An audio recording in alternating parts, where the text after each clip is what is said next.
Okay, you can be funny now. It's okay now. Who the frick is this guy? SpongeBob, Johnny Bravo kicking by the beach bar, TJ making me feel. Welcome, Mr. Jeptha, to the Bikini Bottom Inquirer, the superior podcast. Welcome. It's good. It's good to be here. Long-time listener, first-time caller. Happy to be here. Hell yeah. We And we need some form of content here. What were you saying? Sorry. no, I was just gonna say, you have no idea what we do here. I know. Me or yeah. See, this is the problem with having elephant in the room. There's a third person here. It's very uncomfortable. I feel like my safe space has been invaded. We already have a problem with talking over each other. I realized that editing the last episode. I've already noticed it. I'm always like, sorry, no, you go, no. And now there's going to be triple the fun. So, did you see what I did in that episode? Like at the end? I think I'm just going to do that more. I'm just going, okay, shut up for a second. No. I'm going to talk. I edited it differently where... I noticed that bit was missing. Because he's like, I have some thoughts, and I'm like, okay, I'll shut up. Jeez, I cut out some of that, but no, yeah, I mean, no, it wasn't. It wasn't meant to something like talking. that. No, yeah, it wasn't meant to something like that. What I've learned is a thing of engagement with people is if you are going to tell a story or if you are going to say your thoughts and you don't want to be interrupted, just say it like, hey, I've got some thoughts. And most people are just like, oh, okay, I'll listen. Yeah. And I just did it. I was going to say, like, I'm never trying to interrupt. It's just like my brain is like, oh, I have a thought. Start speaking. Yeah. I think that's the thing with siblings. Anyway, Mr. Jeptha, sorry, we're just having a little quarrel here. I'm going to let you hosts be hosts. This is our show. We're the hosts. We're the Inquirers. I wanted to jump in there a couple of times because, Ty, you and I have also had our other podcasts before. We constantly talk over each other. So 3 people that usually talk over each other. I don't feel as bad about doing it to you and Pladley, though. That's fair. With Chester, it's like, we're good friends, but I've never met the man. So. Not related. Yeah. So it's like, I feel more like he might kill me. Quit the podcast. He'll kick me off. This was his idea, Yeah. I have the logins. Anyway, so you guys are related. You guys have done podcast stuff together. Mr. Jeptha, can you give me a little bit of history about your time on YouTube, stuff that you do, and all that? Thought you were about to say my history with Ty. I was like, oh boy. Tell me your history of Ty. Tell me the most embarrassing Christmas stories you've had. Normal. Sorry, I forgot you have a face. No, you can call me that. In 1997, we were born. Yes. And from then on, best friends. But yeah, YouTube, though, I've been making videos since high school. Just that age-old story that you guys can relate to per your first episode. And only recently has it really just kind of taken off for me. Not just in terms of views, but just like I'm definitely a lot more passionate about the kind of videos that I make now. What type of stuff are you making? Them and format. I've been pushing him. Yeah, Ty's also been helping a lot. He's done a lot of different things on his channel. I'm just gonna speak for you. I've gone to a lot of different styles, different kinds of videos, and I feel like a lot of people do that. Like, the one that I pretty much set on now is pretty much what I love. So, well, he did I don't know if you've ever played this game, Chester. Star Wars Episode 1 Racer. Mm-hmm. He did a video about that a year ago. Out of the blue, which I still refuse to believe that was only a year ago. It really was. He did a video about that game. Is that the N64 one? N64? It's on N64. Yes. But the one that I played was the one for the Switch, which was technically the PC one that Aspyr ported for all the consoles. Okay. So yeah, that was the first one I did, and technically, you say out of the blue, but I had been planning it for a long time, right? And I just hadn't made it yet. But then when I saw that it was the Phantom Menace's anniversary last year, 25th anniversary last year, I was like, okay, I'm going to push myself to do it then. And then pretty much ever since then, did I make 12 videos last year?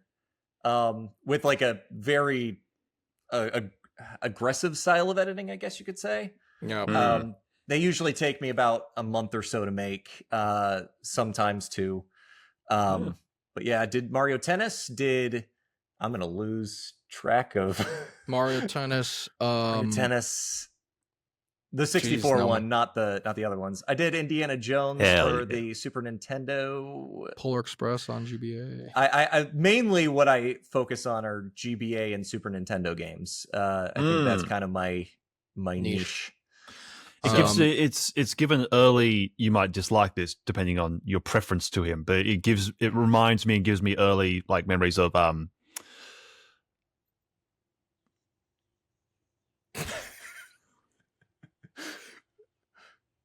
He's dying. I was gonna say, I thought I was gonna have brain farts. Like it's 9 o'clock. My son had me up at like 6 o'clock this morning. I'm John Tron. Okay, early so John what's Tron. funny is before when I said you were gonna kick me off the show, I was literally gonna say he's gonna John Tron me off of the show like Game So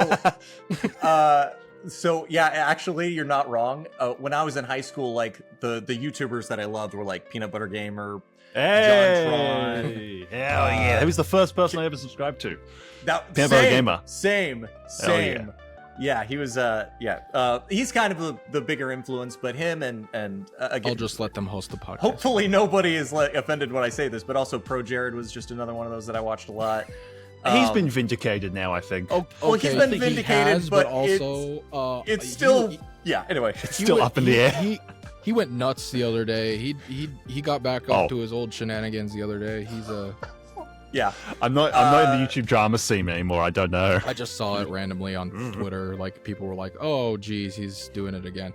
Yeah, my videos are more that kind of style. And if you love, let's just connect the Nickelodeon thing for me. If you love Nickelodeon, I did a video on Paw Patrol a couple months ago. It is still I think it's the best video I've ever made. I did lose a bet. He's lying through his teeth. No, I think it's the best video I've ever made. I think it's it might not be my favorite, but I think it the best quality I think I've ever had with a video. So yeah, he sent us the first video and we were like, I told him, I was like, listen, if you just make more videos like this one, I think you'll get to 1,000 pretty quickly. And I mean, he's getting there. Yeah. I was thinking the Paw Patrol video would kind of spike, and it's only got like 50 views right now. So the problem is the niche. I was hoping kids would be like spamming it, like Paw Patrol, and then I have some pretty crazy violent stuff in there. So kids should not be watching that. His brother Pladley made a joke Paw Patrol movie reaction back in the day, like years ago now, and it exploded. And so I think he was hoping the joke would. Well, the people that I lost the bet to were also kind of hoping for that for me too. So I didn't want to do it at the time, but then when I actually played the game and wrote the script and everything, I was like, yeah, this is going to be funny. So but yeah, he's talked about some licensed games like Spider-Man on. I think that is another part of the niche is movie licenses specifically, but just licensed stuff in general. So yeah, but I mean, honestly, that stuff like we talked about in our first episode, when you can break out in different spaces if you leave a niche, like when I did my Harry Potter video, but it just poisons a channel completely if you're not in a niche of something that you're actually interested in or something that will stay interested, that isn't like topical. You're just kind of poisoning your growth. So doing niche stuff I think is fun, and I think it in long-term wise is always better, especially if you enjoy it, like the Paw Patrol stuff. If it's a deep personal connection to you, I will never do another one again. But it wasn't a deep person. It wasn't, but yeah. I didn't realize, that's a Nickelodeon thing, or a Nick Jr. thing. Nick Jr., I think, technically. I didn't realize I didn't think it was, it's a Spin Master property. Like the people who did like Bakugan and stuff, like toys and stuff. Hell yeah. I didn't realize that either. Yeah, I was looking into doing a Bakugan video in the future, and I realized that they own Paw Patrol. That's interesting. Not that I care, but there's niche, and then there's Bakugan. I think. Listen, bro. Do you enjoy getting no views? I don't. Listen. Is that your lot in life? Listen. Suffering artist. First of all, yes. Second of all, I don't know about how things were in Australia, but that thing was huge in America for us as kids. Years. Yeah, it was pretty big in the 2000s. Yeah, so like wow. I remember when it first came out. Every kid in school, it was like there are episodes of cartoon shows like Recess where they're like collecting these stickers, and it becomes the economy of the playground. It was that kind of thing where like that was all everyone was doing for at least a year, and then like every time they released new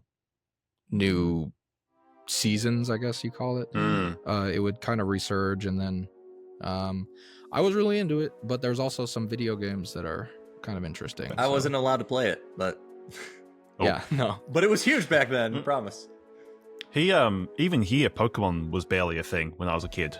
Right. Barely a thing. That was nuts back when I was a kid. Yeah, DSs were barely a thing. Like we're a very small country, so like we just didn't have much of that stuff. Like it's what at that stage it was like 20 million came people. over here and started making great movies and niche movies. I don't even think he's Australian. I think he's New Zealander. I think he's a New Zealander. Who is it? I think he's fake. What? Listen, Tom. He says he's Australian. I would too. That's okay. That's, I guess, fair. I guess since we're on the topic, did you ever play this, Chester? No, I watched Peanut Butter Gamer's video on it. That's fair. I didn't play it until I got a DS a while back. I just had it on my desk, and I was like thinking, did you ever play that game? I really wanted to play the Quest version, where you create the faces of all the characters in the games, and it's like the RPG version. Yeah, that's on Switch. I really want that one. You should pick that one up on Switch. I should actually, yeah. Get on Switch too. Hold on. I'll get 4K 160 FPS. Yeah, just give it a minute. I played the real version. So I guess, in the interest of not wasting time, like we apparently we probably should. Yeah. We're gonna talk about. You have me now. We're opening up so many different avenues, and I loved your last couple of episodes where you barely talked about Nickelodeon. So let's just. That's not today. The country of Russia stole my video. I also Zack had Snyder... a personal vested interest in that because I was a part of that. Yep. I should sue for having my voice in that guy's video. Yeah, that's true. I forgot. Yeah, your audio was stolen, so we're going to court, you guys. But I don't know how that works between countries, but whatever. With Russia, I don't think it does. To be perfect. No, yeah, probably. Anyways, let's talk about stories from the week. Stories from the week. Yeah, you did that like that last time. You're like, stories from the week. Stories from the week. Anyways, wasn't stories from the week. Just what have you been up to? Isolate that audio and put that in each episode. No, it has to be me doing it while Hoodie's Novel is talking over it. Okay, hold on. Do it again real quick, and I won't say anything. Stories from the week. I just subscribed again. Just for that. Okay, stories from the week for me. I finished my second book, which is heaps of fun. Like you wrote it? Or you read it? I've finished it. I've finished writing it, and I've handed it off to the first bunch of kind of proofreading, writing stuff. Got a meeting with those two guys this coming Wednesday, and I'm starting the process of writing my third book at the moment. So what is the book? I don't know anything about your books, actually. So the second one is it's called I Am Monster. It's a horror book set in the Antarctica in the 1960s, and it's about a research base there. It's inspired by the Black and White Thing from Another World book and Who Goes There.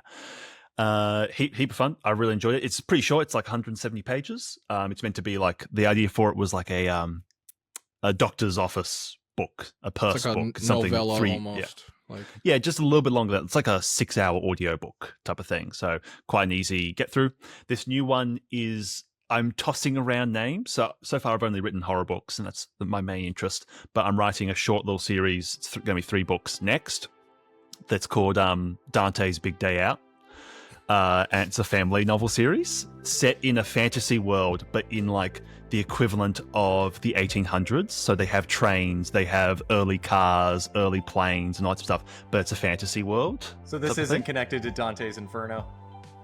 It's meant to be. So it's It's going to follow the same. It's going to follow the same. So the first book is really kid friendly. The second one's less. Well, and yeah, the you third said that one is about not being at all. family friendly, and I was like, that's not Dante's Inferno. What are you doing? Okay. So it'll be a slower evolution over the 3 books. So yeah. I don't know much about Dante's Inferno. I know that there's a video game. We're going to talk about that. There's actually a video game as well of, you might not know it, but I Have No Mouth and I Must Scream. I've heard of that, yeah. Yeah, so it's this old DOS game that is the most horrific thing you have ever seen in your life. The entire thing is worse than any modern horror game. And it's this DOS-looking, pixelated thing. I was like, oh! And the content of it. I Have No Mouth and I Must Scream. I think I heard someone mention... Yeah. Is it based on a book? It's based on a book. It's based on a short story. I think... So I watch a YouTuber named Man Carrying Thing who makes like short form joking videos, but he also sometimes talks about books, and I think I've heard him mention that one.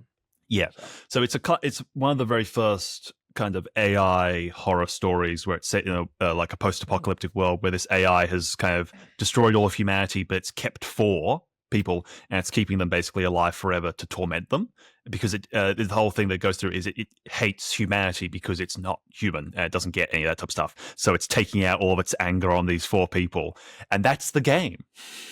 Is you being put in these awful situations and trying to escape. It's like a horror escape room. Like games were different in the 90s. Horror escape rooms are like some of my favorite games, especially in VR. Oh, is that the Amnesia, the pig one?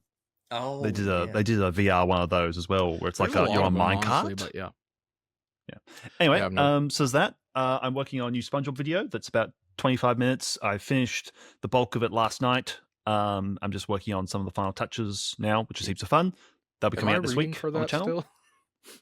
If you would like to, the issue is the script is quite unhinged and quite difficult to formulate a if there's thought like in. not a part in the script, like if there's just like some where you can flash me on the screen for a second. I mean, whatever. I don't have to be, but I definitely want to get you in there. It's just I was going through the script and I'm like, I struggled to read this. There's no part of this that I could send to you to read over. So that's on. And then last one is I'm in the process of trying to leave Adobe. I'm trying to cast myself aside from Photoshop and InDesign and Illustrator. What are your alternatives as far as Photoshop? Well, for Premiere Pro, I'm either going to jump over to DaVinci Resolve or HitFilm. I need to do some research into those. That's what I mean. And then for the other ones, there's a line of softwares called Affinity. They do a Photoshop equivalent, an InDesign equivalent, and an Illustrator equivalent. They cost about you can get all 3 of them for about $250, and it's a permanent license. Just a flat. Okay. Well, when you get into it, you might have to let me know, because I really like using Photoshop just to draw in general, but it's expensive, and I currently am not paying for it, which means I cannot use it right now. So that's been a problem. But yeah. Well, it's just difficult because like Riverside is so good for a lot of the editing stuff that we use for this. It was a freaking godsend.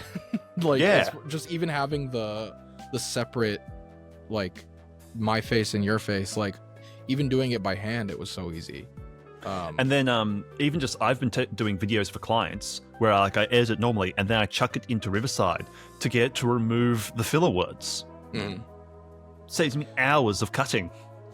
It's not perfect. That was my problem. That was part of my problem, trying to get the 2 hours that we talked about that last thing, trying to cut that down. And a lot of it was just filler words and silence, and I was doing it all by hand. So it's a little bit tougher, yeah. Anyway, that's those are my stories from the week. Anyways, so I've had a lot going on. It's been 2 weeks since we last recorded, I think. A lot of I say a lot going on, and then it all leaves my mind. I have little sticky notes. There was one thing. I went back to GameStop to fully pay off my Switch 2 and my coming up soon. controller. We got how many days? Less than a couple weeks. And I'm all paid off. But I was waiting in line behind like this mother and her son, and I guess the kid wanted I think he had a Quest 2 maybe, and he wanted to upgrade to a Quest 3. I don't know what you know about VR, Chester, but a YouTube channel I used to watch was a guy playing Quest games in his bathtub. So that's about as much as I know. That's a choice. That's a choice. I have a lot of VR stuff. I actually just got a PSVR 2 recently, and I've been messing around with Hitman and that. Wow. It's the problem is it's ableist technology because it uses eye tracking to make everything look nicer. Like everything you're looking at is supposed to look nicer, like way higher quality. But when you turn that off, everything looks slightly worse. Like the game, it still looks good, but not as good as it could be looking. And as we've discussed, I have nystagmus, so my eyes are constantly shaking, and so it doesn't recognize that I have eyeballs, so I cannot turn it on. So it's ableist technology. Anyways, I'm joking. Anyways, just for the viewers at home, I'm being an idiot. I'm not mad that I can't see Hitman's shiny head in 4K. I was behind this parent. They were trying to get a Quest 3, and so there's a Quest 3, and then there's a Quest 3S, and this is what the employee was telling her, and she was like, "So what's the difference?" And he was like, "I'm gonna be honest with you, I don't have a freaking clue." And so I'm like behind her. I'm like, all right, I guess I have to play GameStop employee now. So I start talking, and I'm like, so the thing about the Quest 3 compared to the Quest 3S is the Quest 3S is like cheaper, but it has like worse technology. Like it uses the old Fresnel, and I'm like using terms that I know she doesn't understand, but I'm like, it uses the old Fresnel lenses, but it still has the same chipset. Whereas like the 3, it has these thing called pancake lenses. They're a lot clearer. And it has this sensor that can like track the room for you, at like just basically explaining the differences, but telling her basically it just plays the same games. And she was very grateful. Like she asked her son, like, what does he want, the nicer one? And then he was saying, of course I want the nicer one. Yeah. He was like a little kid, like probably not even 10 years old, to be honest with you.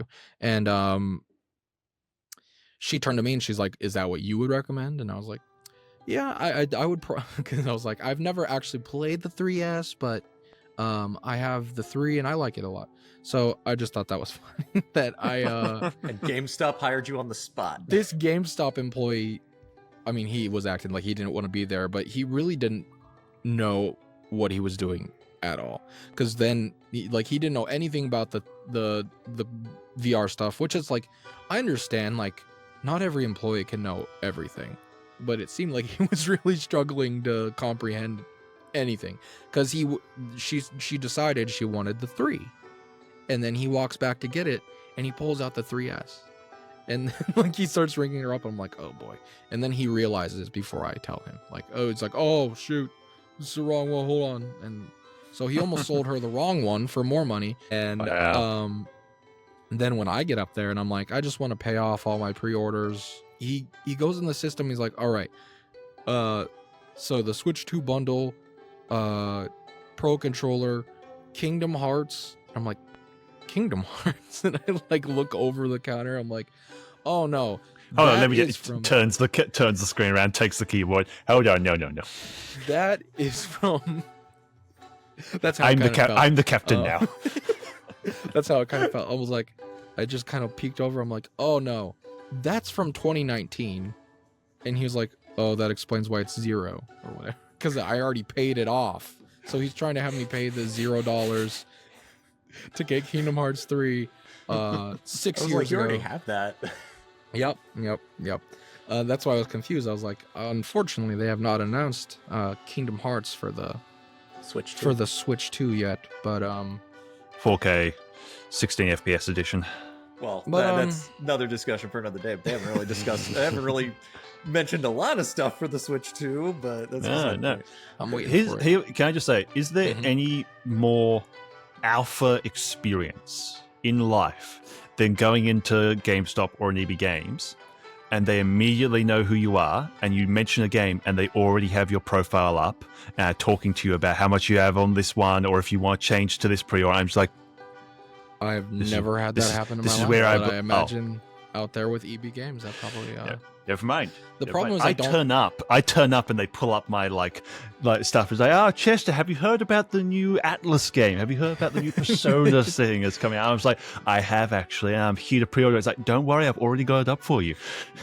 Just tap I think this comes with living in an area like you live in.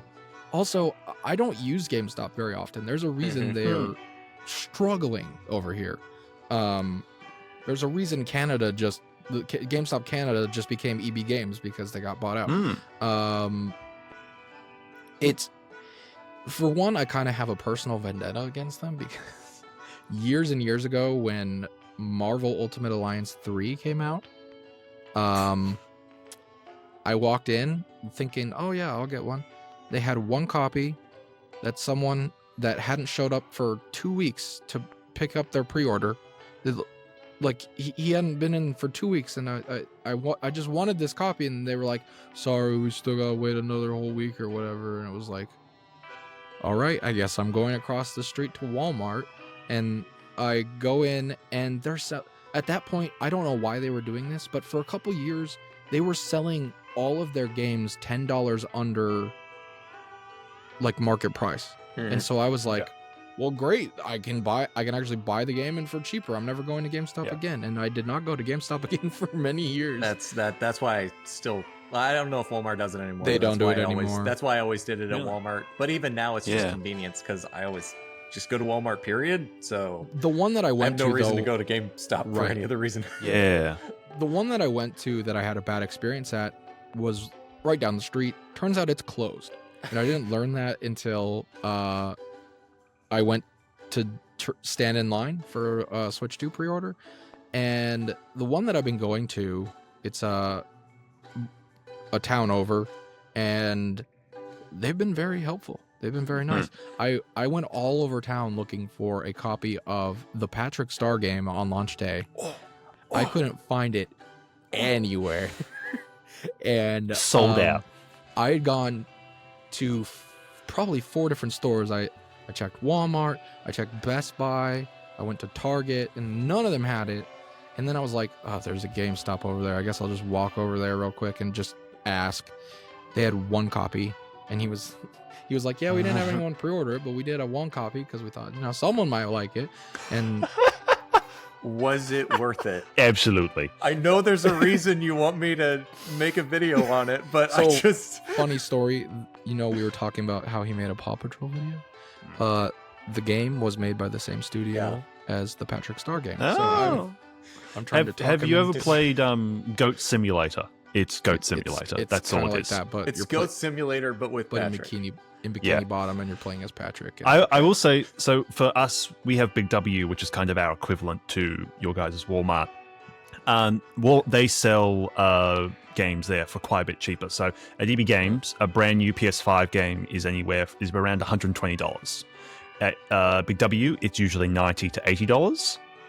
For Switch games, they're usually $70 or $60, which is about $20 cheaper than at EB Games. But I went in there to get the remake for Resident Evil 4, and it's rated R here in Australia, so you need to show a driver's license in order to buy it. Same thing here because it's rated M. They usually do. I feel like if I go to Walmart and get a M-rated game, they don't usually ask me to show. That's probably because you look like you're about. No, even when I was younger, I feel like they just never really asked. Well, so when I bought, I think it's sitting over here. When I bought a prop for my Paw Patrol video, it was just a $3 DVD of Paw Patrol. It was just for a bit. And I just bought it at Walmart. And when I took it to the self-checkout and tried to check it out, it said age restriction. And I had to have an employee come up and like log me in or whatever. And I was like, this is what it was the weirdest thing ever. Maybe it's because they usually check me out back at the back of the store. I went in. Yeah, that's probably true. I put the game down. And you have to go to a separate desk in order to get the disc put in there. And I was like, hey, I just want to grab this because you normally need to go to the counter. And they're like, okay, I need to see your license. And I showed it to them. And I was probably 22, 23 at the time. Probably, I think I'm 24 now. 22 at the time. And they're like, oh, sorry, you need to be 25 to buy R-rated games from us. And I was like, what? I'm sorry? What? I'm here with a beard. And I was like, why do I need to be 25 to buy an 18? Age yeah, there? What's the drinking age? 18. Okay, yeah, that's what I thought. And the smoking age? Well, assuming there is a smoking the zombie killing age? What's the zombie killing age up there? If we're getting vapes, any age, but cigarettes, 18. Well, it kind of sounds like over here too, but I went home and I told my older brother, I texted him and I was like, do you want me to go and get you Resident Evil 4? I was like, no, I don't want you to go get me Resident Evil 4. I want to get it myself. That's the stupidest thing I've ever heard. If you are old enough to drive, if you are old enough to drink, if you're old enough to like make these decisions, I think you're old enough to expose yourself to a violent video game. Leon's too handsome. He's too handsome. You can't do it. It's not appropriate. That's unbelievable. I can't experience. What is it? Bingo night? I can't experience that. I'm too young. So Wow. So what you're telling me is that next year when GTA 6 comes out, you're gonna. It's not coming out next year.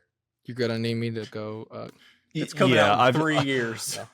I've never played a GTA game, but maybe number 6 will be the time to hop in. I've played GTA 5 online, but same. I've never gotten into the campaigns themselves. But I'm liking what I'm seeing from the new one. I'm thinking I'll give it a try. So I played 10 minutes of Red Dead 2, and I was like, wow.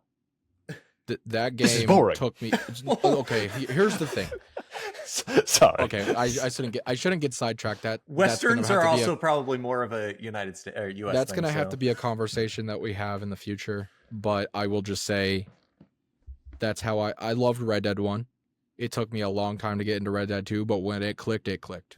So I'm sure it would. If I gave it a second go, I grew up watching John Wayne and all that type of stuff. So if I gave it time, I would click it. I hate my It's not different. Dad, but no. John Wayne is very different from Red Dead. I've seen what happened to Red. Okay, what's more like similar? I'm just saying, I would Clint compare Eastwood? it to I would compare it to the Clint Eastwood spaghetti westerns and stuff. I guess I didn't watch. John Wayne was a Clint little Eastwood. bit more sanitized, probably. John Wayne is very more family friendly than John Wayne was forced down my throat by my Sergio Leone father. did. Like, yeah, that was all he watched. So, What about was it 2009's True Grit? Is it more similar to that one? movie. I love That's that. a very good movie. I did see parts of it. It's better than the original. Yeah, I know who you're talking about. Haley Steinfeld. Yeah. Yeah. What It's like about one of her first big Pretty girl. movies. What about Bone Tomahawk? Is it more similar to that? Yeah. I think I saw that once, or I saw bits and pieces of it, but I don't think I. That's a guys more should intense host, kind of cowboy movie. That's a bit more intense. Yeah. Where I can base it off. I What about haven't Cowboys seen and Django Aliens? Unchained either. Oh boy, now we're just getting stupid. You guys should host a hate that film movie. podcast because you guys know more about any of this than me. Justin, Yes. Mr. Jephthah. Yes, Uh, I'll answer to both. so what have you been up to this week? Yeah. So my daughter is finally moving out of our room. So we're actually in the process of building her bedroom right now. And I say building because there's like a little nook in our living room that we're just putting a curtain up and just having her up in our apartment. I guess I should say we don't live in a house. We're in an apartment, and there's like a little nook that we're just closing off with a curtain, and her bed's in there, her dresser's in there, rocking chairs in there. So we've been doing all kinds of moving and cleaning out. I showed Ty before we got on just how big of a mess our living room was with all the move and stuff like that. But big room though. Yeah, I mean, yeah. And then we cleaned out our son's bedroom, so he's got a regular room. He doesn't have a curtain, but we cleaned that up too, and it was very clean comparatively to everything else in the house. But, yeah. What else have you been working on this week? What else have I been working on? I've been working on 2 videos at the same time. And are you trying to segue into the main talk? So elephant in the room. I'm not here usually. Oh, this is a Nickelodeon podcast. This is a Nickelodeon podcast. What's your experience with Nickelodeon? So yeah, I kind of wanted to start there, because I don't have a lot of history with Nickelodeon. I have a lot of history with Nick Jr., but I kind of separate the two. We grew up, me and Ty grew up together with like Blue's Clues and Dora, and more Blue's Clues than Dora. But was about it actually. I don't think we watched a lot other than that, but I mean there was Dora a couple was of a other girl things. Show. I never could. Maybe I considered it a Me girl and my show boys at the watched time. Diego. We watched Diego. I actually just showed my son Dora the Explorer last week for the first time, and he the old one or the loved new it. one? The old one. What do I look like? I saw it looked like they did a Blue's Clues movie recently. Like I saw like. Oh, did you not hear about that? No, I didn't. Yeah, like Steve and Joe are in it, and that's what I saw. Looked dumb. I didn't watch it. So, anyways, we're not here to talk about Nick Jr. We're here to talk about Nickelodeon, but I kind of separate those two. But yeah, growing up, we kind of grew up. It wasn't that we weren't allowed to watch Nickelodeon. We weren't allowed to watch most of the main things on Nickelodeon. And I think subsequently, whenever we were at Grandma's house, because they had cable and we didn't, at home we'd watch PBS, but at Grandma's house we'd watch Cartoon Network, Disney Channel. It was pretty much mainly Cartoon Network or a sports channel, but we're not talking about that. Real quick, So Justin, you know what PBS is? You were a big Arthur family then. You were a big okay. Hey, you got Arthur. it. I've watched enough Peanut Butter Gamer to generally know what PBS is. That's fair. Fair. There was a time where I think Mom didn't appreciate the attitudes of some of the characters in Arthur. I think Francine. DW. Probably DW. I don't think she liked DW a lot. We weren't allowed to watch Caillou either. That I don't think I need to explain. Why don't you go back to your own house and quit bothering us? But we, so whenever we were at Grandma's house, it was always Cartoon Network and all of these others. Which is weird to me because I always felt like Cartoon Network was the more crass of the two. In my opinion. It is weird, but like the shows we watched were mainly like Powerpuff Girls, Dexter's Lab, Samurai Jack, Courage. We weren't allowed to watch Johnny Bravo. I wasn't allowed to watch Courage or what'd you just say? List the ones you just said. What did I just say? Courage, Powerpuff Girls, Courage. Powerpuff Girls. I'm Dexter's. blanking The on one the before rest. Courage. What was the one you said before Courage? Dexter's Laboratory. Dexter's Lab. No, there was one between Powerpuff those. Girls, Samurai Jack. Samurai Jack. I Samurai wasn't allowed Jack. to watch Samurai Jack or Courage the Cowardly Dog, and I'm not entirely sure why. I think this just shows the slight, just because you guys are slightly older than me. I never got any of that era of Cartoon Network. For me, it was Gumball, Adventure Time, that stuff was Steven Universe. That stuff was like 90s. Like we weren't even really 90s. We were just in the catching the reruns. We were So- in the transition. Yeah. I guess that's true. But yeah, I mean, so that was mainly what we would watch. But when it came to Nickelodeon, since we couldn't watch half the things on there, at least from my recollection, I mean, it could be like completely different story. But I think Rugrats we weren't allowed to watch. Okay, because... I was about to ask because I was gonna ask what could you watch because I was thinking Rugrats had to be the one So- you could, right? But Angelica, Mom did not appreciate the attitude, and so that she didn't. freaking B let word. us. Am I I right? mean, are you talking about my mom or Angelica? I'm talking about Angelica. Okay. My mom's not going to watch this, but still, I just wanted to make sure. What do you mean? No. Angelica's she just didn't like that brat, and I mean, I don't like her either, but It's my big issue with Rugrats watching it now. I'm just like, why is there so much time spent on Angelica? She's so annoying. I don't understand this. I haven't watched Rugrats, so. It kind of gives me Candace vibes from Phineas and Ferb. Well, yeah, but I don't know why there's difference. My mom allowed my siblings to watch Phineas and Ferb, so Okay. I don't know. It wasn't necessarily the same thing, but I meant in terms of annoyingness. I see what you're saying. Like the character type is the same, yeah. Yeah. What was the other? Oh, but there was one episode that I did watch, and I think it was like at a friend's house or something like that. I don't know if mom didn't know I was watching it or what. But the one episode, it actually sticks out in my memory, and it's probably the only episode of Rugrats I've ever seen. But it's the one where there's a monster under. It's not Tommy. It's the other one. It's the redhead. Chucky. It was a monster under Chucky's bed. And you guys know what I'm talking about? I do and I don't. It's like I have the vague idea of that in my brain, but I can't place it. It's the first thing I remember in my life that traumatized me. That nightmare, the nightmare sequence, just like I was. Oh, I'm not Stu.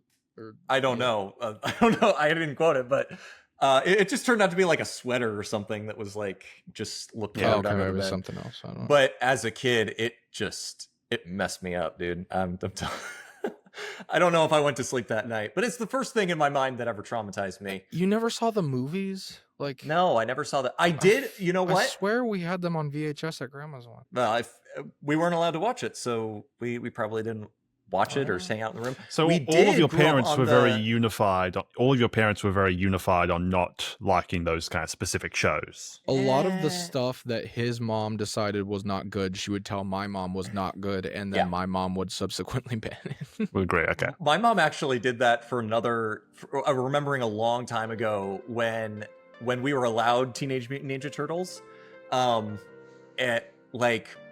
My mom was when she was starting to like realize, okay, well, this is actually pretty bad. We were at a friend's house and he was watching it, and we started watching it with him. And then my mom told that mom like the things that she had thought about or heard about the Teenage Mutant Ninja Turtles that were bad or Buddhist or something like that. And then the other mom just like stopped too. So yeah, my mom had that effect on people. What could and she's not gonna watch this, so I could say no. I'm just kidding. So I can say the F word. So what? So frick. What could you watch on Nickelodeon? Yeah, exactly. I was actually trying to come up with. So Rugrats, we weren't allowed to. What other shows were? Ren and Stimpy, we probably weren't allowed to watch. Definitely not.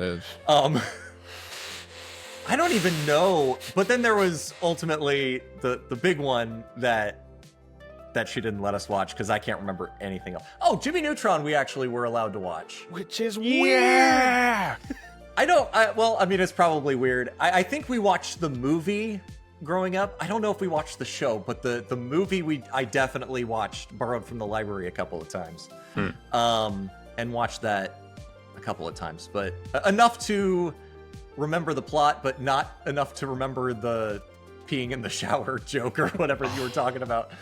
I'm still doing forgot it. peak. The Wild Thornberries, I think we were allowed to watch. That was pretty tame. I think we got the movie a couple of times too. But then there was the big one that we weren't allowed to watch. The Nicktoon. The Nicktoon. So much so that I actually just saw they announced that they're rebranding Nicktoons this summer, in the US anyways. The entire station, the channel, which I know Chester apparently doesn't have experience with, but it's all just SpongeBob for the next several months. Like they're only showing SpongeBob all summer long. It's called Nick Sponge or something like that. It was something I have weird. Paramount Plus, so I could just watch it on there. So who has cable these days? I just think it's funny that like. Well, I technically have Hulu Plus Live TV. Is that cable? No, I don't know. Is there a physical cable?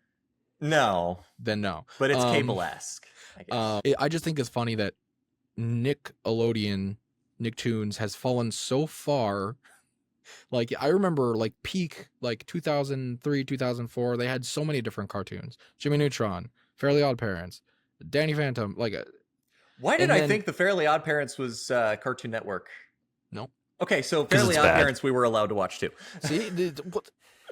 You weren't allowed to watch the stuff I watched. I wasn't allowed to watch. Or we just watched it and my mom didn't realize we were watching it or didn't know anything about it. So there's magic and witchcraft in it. What do you mean?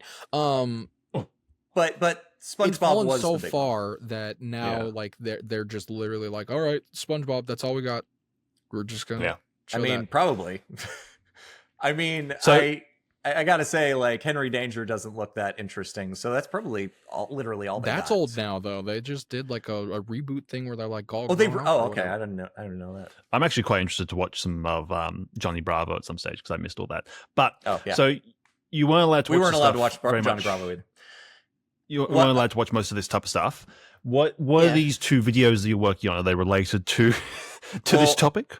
One of them, I will not divulge what it is, but there is one of them that is related to this.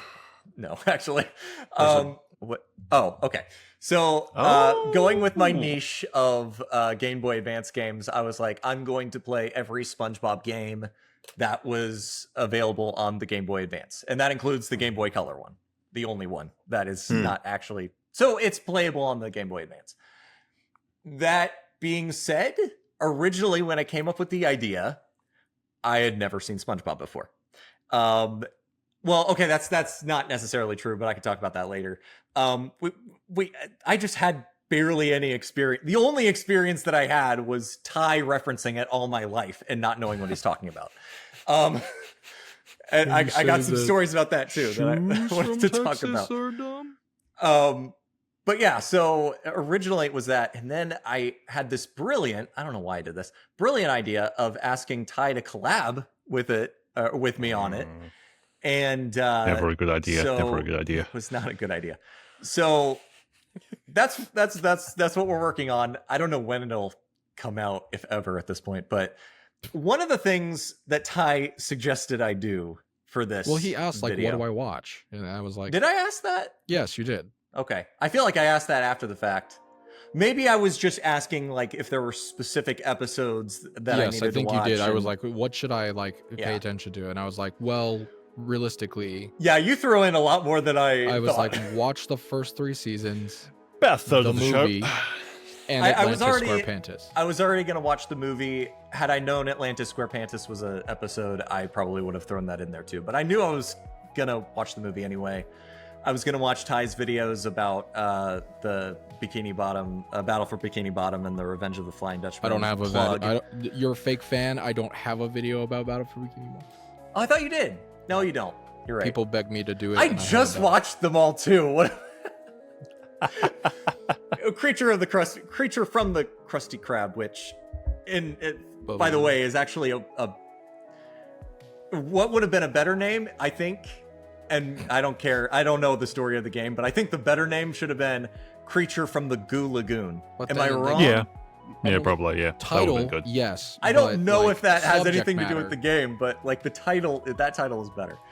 I was just thinking about that the other day. I was like, yeah, that would have been a cooler title. I don't know the context of the game yet because I haven't plugged it in yet, but anyway. So yeah, Ty had me.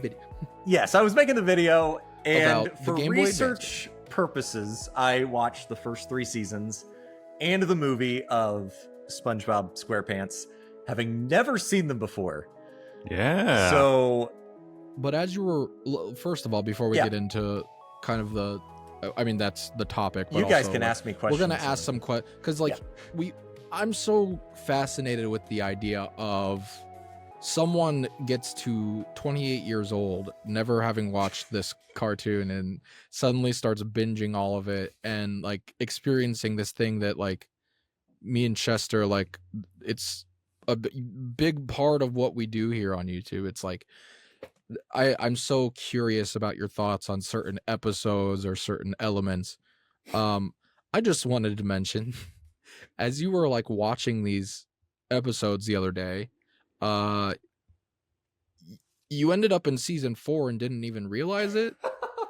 So here's the thing. When you're binging shows on a streaming platform, you don't I never like follow along where I am unless it's like unless it's a show I've watched before. Like my wife and I are watching through Parks and Rec.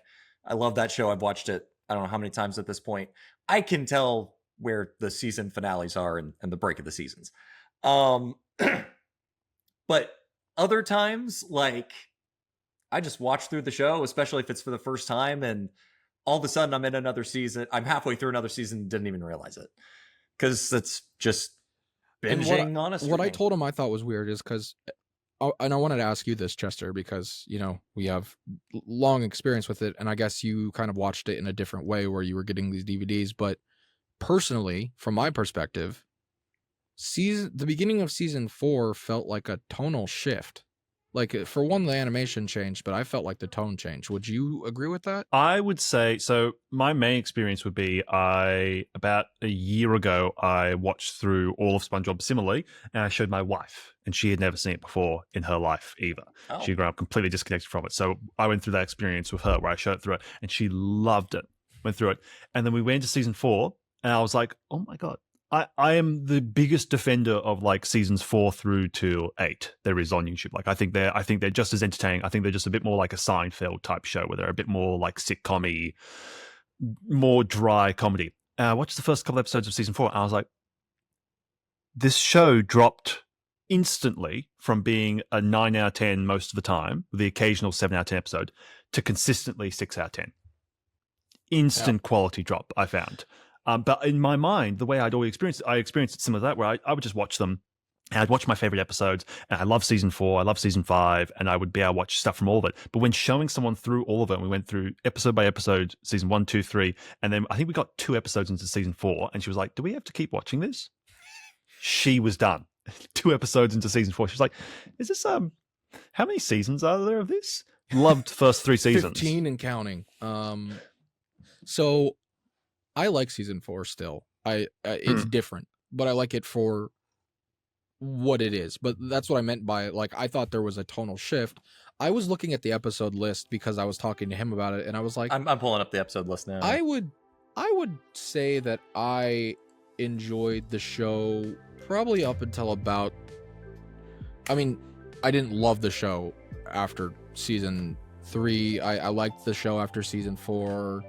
I would say, like, I would go back and watch probably up to like season 6, and then I think I would be done. Whereas I could very happily watch up till halfway through season 9. Right. After that, it's unwatchable for me. Just like The Office. Screw.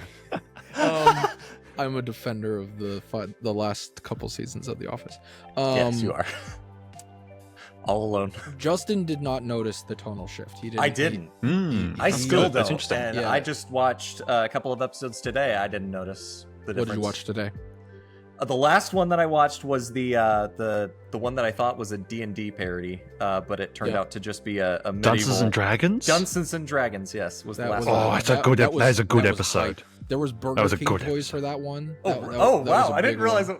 Well, I thought it was weird when I saw there was only one episode in that episode. That was like a special. Yeah. That was like a big deal. I figured that. I just didn't realize what the big deal was. And then I was like, oh, okay. I get it. It's a whole I believe story, that had 7.5 million live viewers as well when that aired. That was a big deal for Nickelodeon. Pretty sure I watched that one live. That one went hard. So, I know you wrote down some thoughts as we go through. I have like some certain episodes that I want to ask you about. Well, and I'm sure I want to really quickly ask. Yep. Sorry, Mr. Jeffrey. Yeah.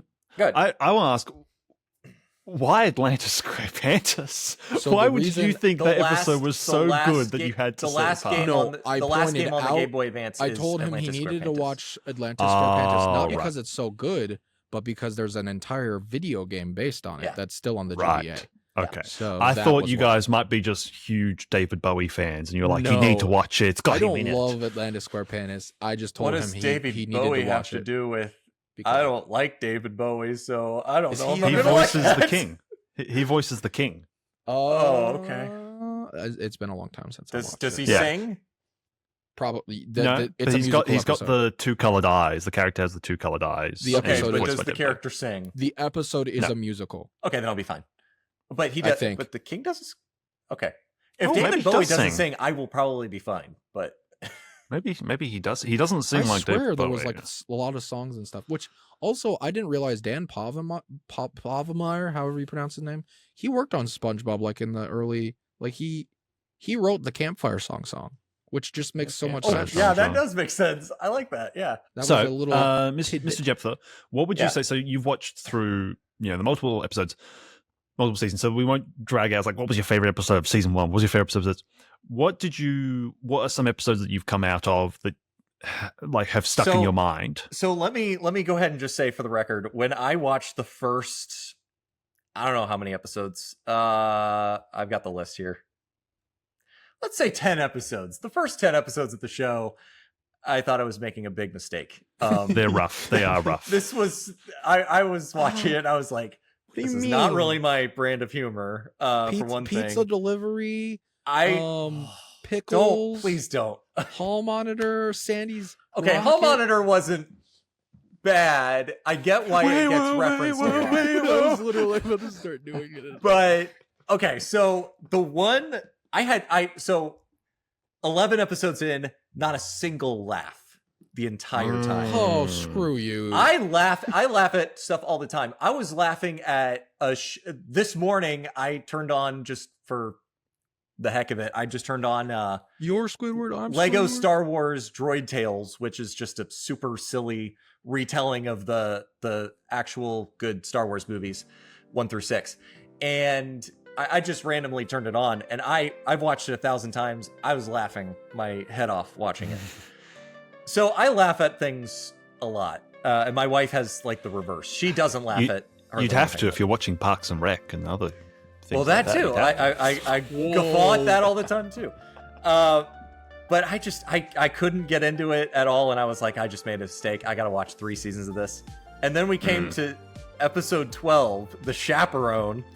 And of all things, it's the episode, or that particular episode as a whole, I was not like a huge fan of, but the first time I laughed, and What did you laugh at? It was the moment where, I guess I forgot the whole context. I should have pulled up the clip and looked at it before, but Mr. Krabs had asked SpongeBob to go out with Pearl for the night or whatever, and then SpongeBob was like, and then it was like frozen in a stupor, and then he was trying to shake him out of it, and then SpongeBob comes out from behind and he's like, "Hey, do you like my lifelike dummy or whatever?"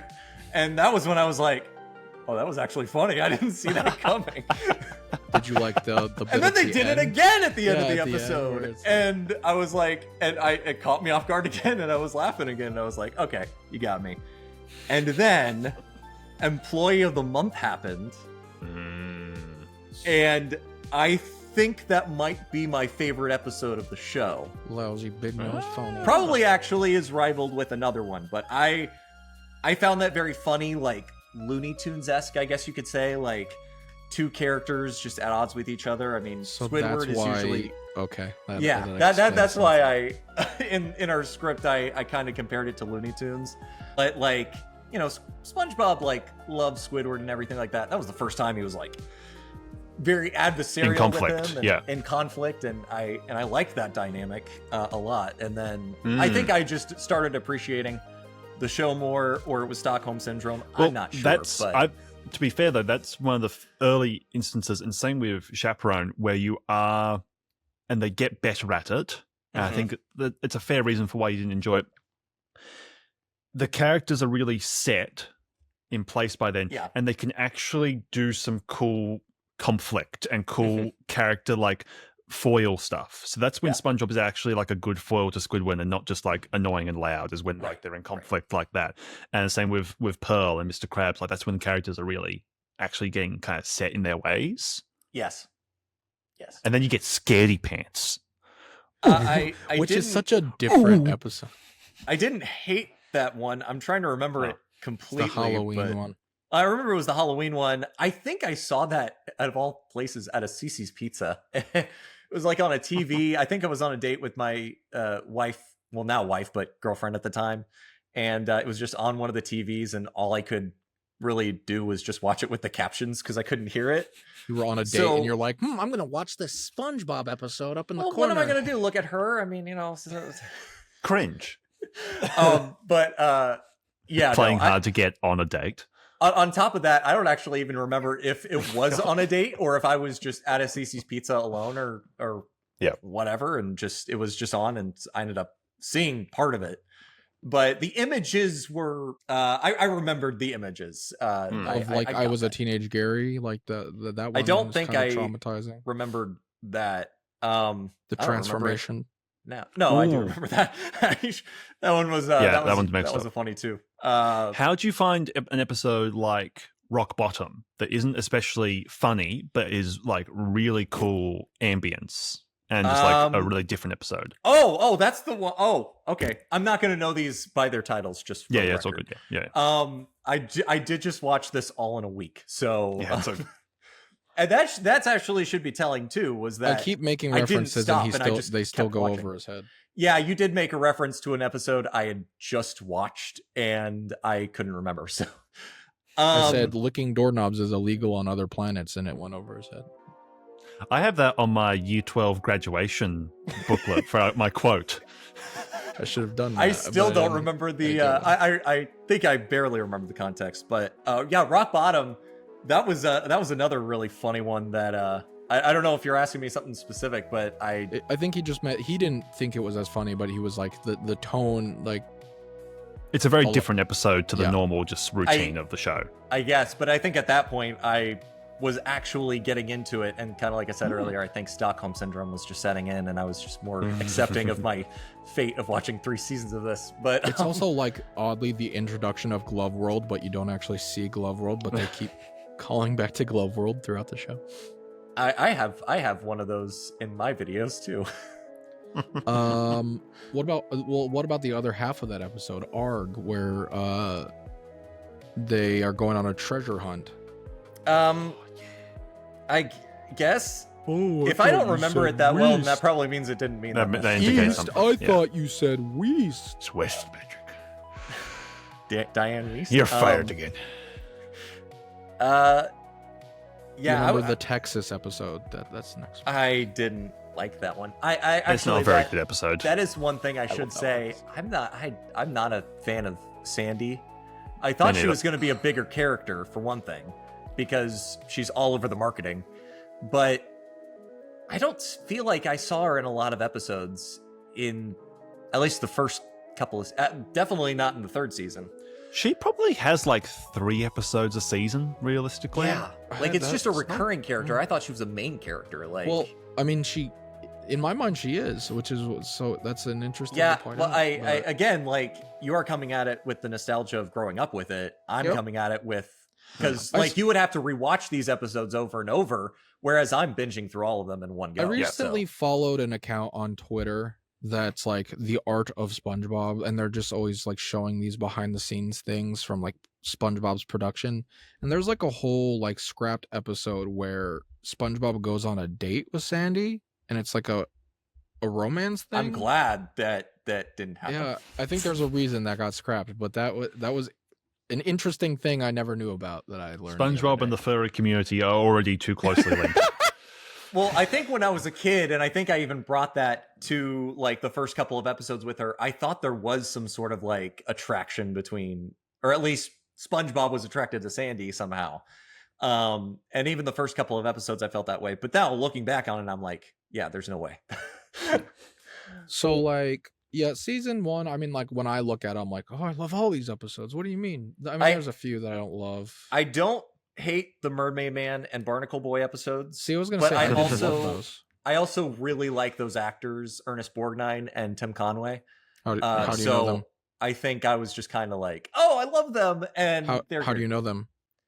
Ernest Borgnine did an old show called McHale's Navy. It was an old sitcom, and Tim Conway was just a comedian that an old comedian who is dead now, but I mean, they're both dead now. But. Yeah, they're both dead. Yeah.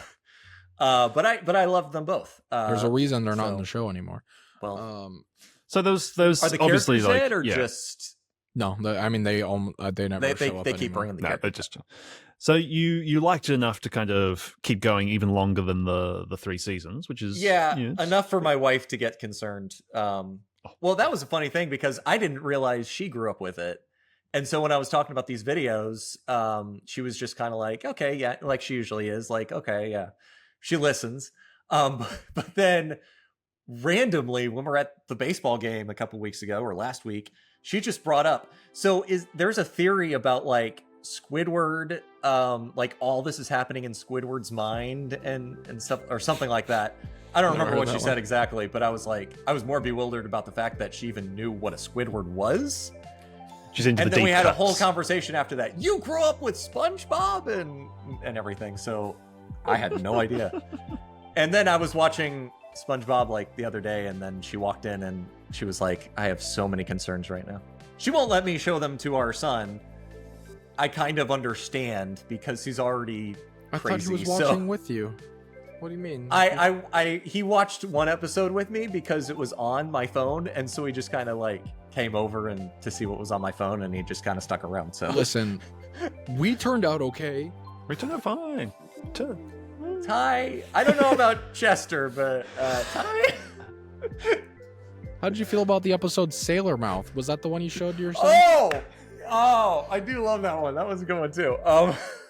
I feel like I knew about that one because I feel like it's another one of those infamous ones, kind of like the Arthur episode that I've never seen, but I know because it's the cursing one where they bleep out the DW's potty mouth.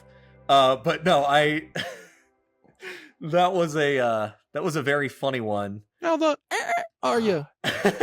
Ooh, if you've watched into season 4, have you seen Selling Out yet?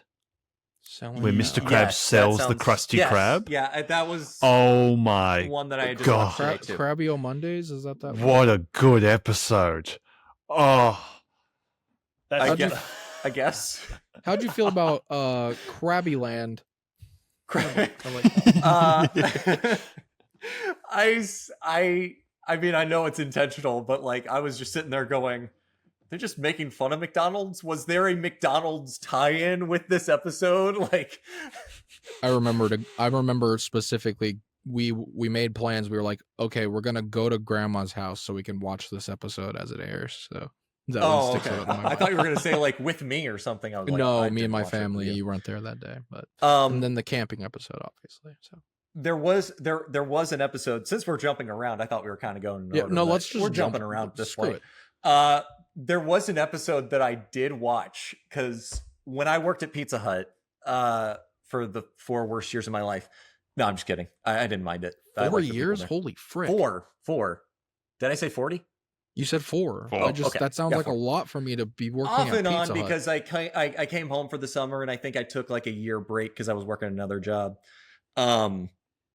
Anyway, so when I was working there, like it's a small Pizza Hut with like just like a couple of tables and a counter in the middle and like this big TV just up front. So when we take our lunch breaks, we just take our lunch and just sit on a table and just watch whatever's on the TV. Somebody had SpongeBob on and it was Bubble Buddy. And I sat down and watched that episode. And I must have texted Ty because after I watched the episode, I was like, this is really familiar. You reminded me that I would talk about some SpongeBob Well, I just episodes. remember like back in the day, like early on after I'd moved back, we started our group chat. When we were conversing more regularly. You just randomly were like, I watched SpongeBob at work. They won't let me change the channel or whatever. And so I remember that was true. I wanted to watch ESPN, but they turned it to Nickelodeon. Or the History Channel. That was another one. I'm so sick of American Pickers to this day. So you saw the Bubble Buddy one. You mentioned that there was another episode that might be tied for your favorite. What was the other? Oh, well, I guess since we're jumping around. So this is the funny one because it's in season 4. I think oh, that's right. Yes, yeah, okay. Where is it? Krabs versus Plankton. I really, really loved. I think it's... What about that one? Well, I love courtroom dramas. There was actually a time in my life where I wanted to be a lawyer. And I grew up watching and loving Perry Mason and Matlock and all those other courtroom dramas. So I think that's partially why. But I overall just thought it was funny. I mean, it was I think it's probably the best plankton versus crabs, no pun intended, episode in the entire show. That personally. season was weird because like that was kind of when I don't remember if the Splinter episode's in that season, but like No, that's started to be season. a lot of like That's season 6. body Splinter? body 2 seasons horror later. stuff. Listen, don't you're gonna hate that one.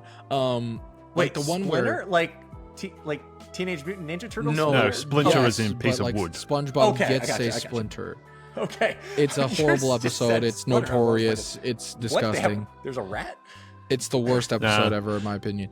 Shell of a Man. The house fancy one with the toenail is worse than anything. I was gonna say Splinter. Skill Crane and I don't know if I'll Good make it past Neighbors. season 4 Those at ones this are point. great.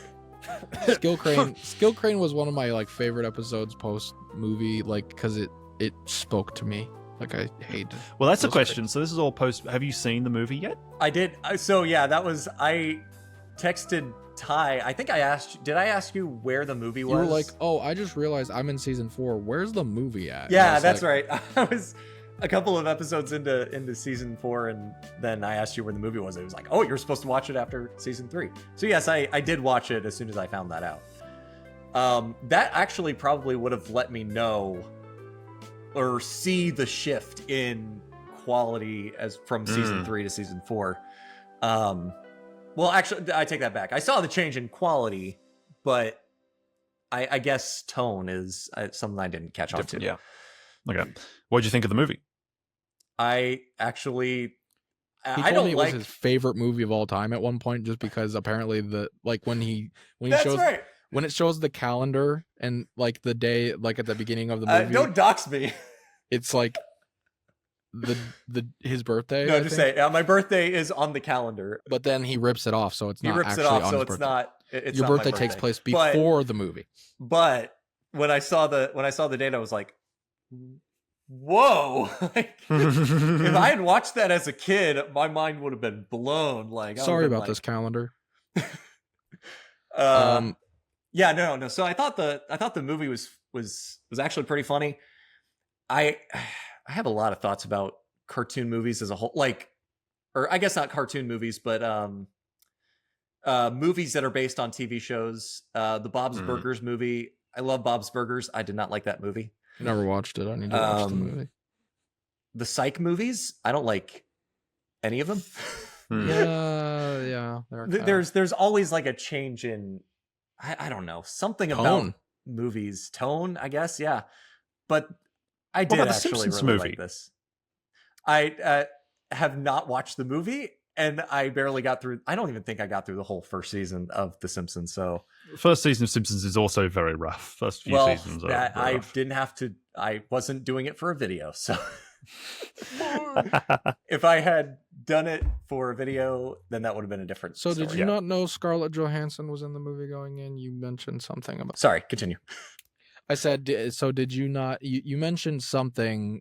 You mentioned, oh, Scarlett Johansson's in this thing. You didn't know she was in the movie When I going was in? watching it and I heard the voice, I was like, that sounds so familiar.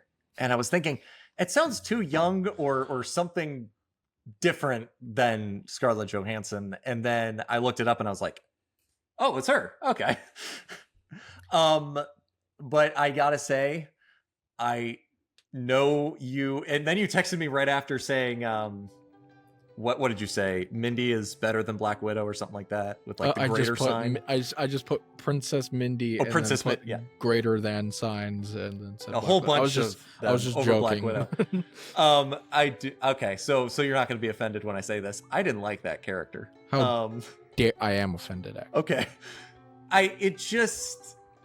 it's one of those things where they kind of had to put in like some sort of moral arbiter, and it just was kind of lame. She tells you to get the Goofy Goober tokens in the clam. Yeah, tea. maybe a plot device too, but still, like, I was not a. I also felt like Wait, the she's a moral arbiter, but then lies to them. That's hilarious. there's that too. Yeah, That's the joke, because she's Hey, like the lying moral is okay. arbiter, but then like manipulates them the entire time. that's fair. I just don't. I don't think the character was written that well, to be honest. Yeah. I guess The writers just don't know how to write serious characters. So, How did you feel about Neptune not looking like Neptune? I did. He was a I did different catch Neptune. that. I thought it was weird that he wasn't shirtless and, built and like. He was bald. You pulled the I didn't spatula catch the hair from the thing, grease. What else was I gonna ask? I did catch that though. How'd you feel about like the overall plot, like with Plan Z and Plankton? Because I thought it was funny. How is it? That's just gonna be my answer for all. I thought it was funny. How many times has Plankton gotten his hands on the secret formula now and made Krabby Patties, and then somehow just miraculously doesn't know how to? I don't make know Krabby if this Patties? is something. He doesn't read it. He just gives it to his machines to start making. Okay, I guess. I don't know if this is something because I caught that too. But also, you did say it was supposed to be a series finale. So if it was the series, I didn't finale, say that. I said it was kind of like that for Steven Hillenburg because he left after. Okay, I think it's considered canonically because it's set so many years after, based on how many Employee of the Month things he has. It is technically the end of the show. Everything else, even the other seasons, happened before that because of the amount. I don't think the lore of SpongeBob.